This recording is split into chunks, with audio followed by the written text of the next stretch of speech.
किसानों की इनकम बढ़ाने के लिए आने वाले वक्त में 10,000 एफपीओ जो बनाए जा रहे हैं उसी की कार्यशाला की जा रही है।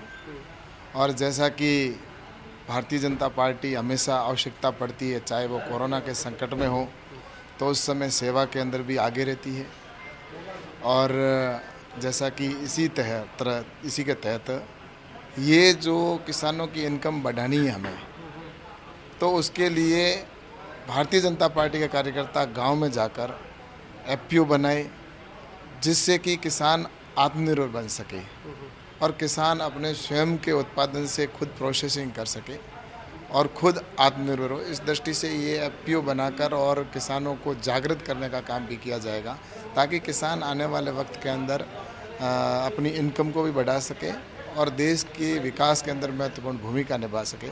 इस दृष्टि से आज एफपीओ की कार्यशाला की जाएगी और सभी जो संयोजक हैं वो जाकर गाँवों के अंदर एफपीओ बनाएंगे। न कि कांग्रेस जिस तरह से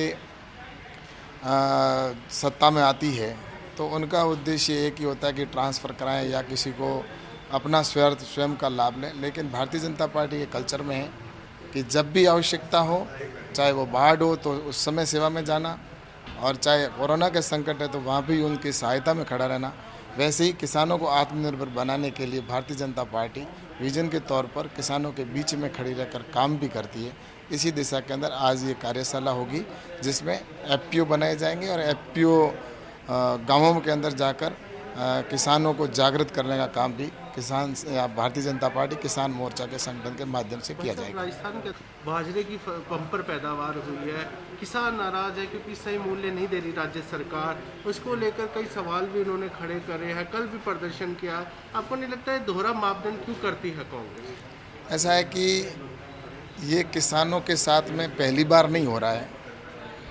जब भी कांग्रेस की सरकार सत्ता में आई है तब उन्होंने किसान का नाम लेकर वो सत्ता में आई। उन्होंने किसानों से कहा था कि हम किसानों का संपूर्ण कर्जा माफ़ करेंगे, लेकिन कर्जा माफ़ किया नहीं। आज किसान सड़कों पर है, लाइट पर्याप्त मात्रा में उनको मिल नहीं रही है, लाइट की समस्या है। और रही बात आज बाजरा है जो राजस्थान का मुख्य क्रॉप है, और राजस्थान की मुख्य क्रॉप होने के बावजूद भी बाजरे की खरीद नहीं होने की वजह से किसानों को उचित मूल्य नहीं मिल रहा है। आज प्रधानमंत्री जी माननीय नरेंद्र मोदी जी ने बाजरे की एमएसपी 2200 रुपये तक कर दी है, लेकिन किसान को उसका मूल्य नहीं मिल रहा है। किसान को 1200 या 1500 रुपये के अंदर बेचने के लिए मजबूर होना पड़ता है। हमने राज्य सरकार को भी कहा है कि तुरंत प्रभाव से यहाँ से अगर मांग भेजेंगे तो भारत सरकार बाजरा खरीदने के लिए तैयार है, लेकिन राज्य सरकार की हठधर्मिता है, किसानों को लाभ ना मिले। इस दृष्टि से राज्य सरकार इस पर कुंडली मार के बैठी है। अशोक जी गहलोत अगर यहाँ से चिट्ठी भेजेंगे तो निश्चित रूप से भारत की जो सरकार है, मोदी जी की सरकार है, वो किसानों की इनकम बढ़ाने के लिए जो भी कदम उठाना होगा वो उठाएगी। और बाजरे की एमएसपी पर खरीद का विषय, अगर राज्य सरकार अपनी यहाँ से रिकमेंडेशन भेजेगी तो भारत सरकार है वो बाजरा खरीदने के लिए तैयार है। सर, किसान आंदोलन काफ़ी लंबे समय हो गया है, बात करने को भी सरकार तैयार है, लेकिन उनका कथनी और करनी में कुछ अलग ही दिखने में नज़र आ रहा है।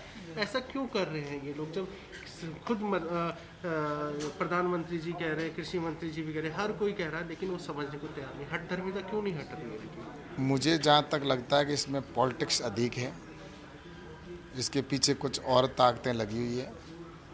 बाकी ये जो कानून बने वो किसान के हित के लिए बने हैं, किसानों को आज़ादी देने वाले हैं, किसान का मूल्य उसको उचित मिले, मन चाहे स्थान पर वो बेच सके, इस दृष्टि से ये कानून बनाए गए हैं।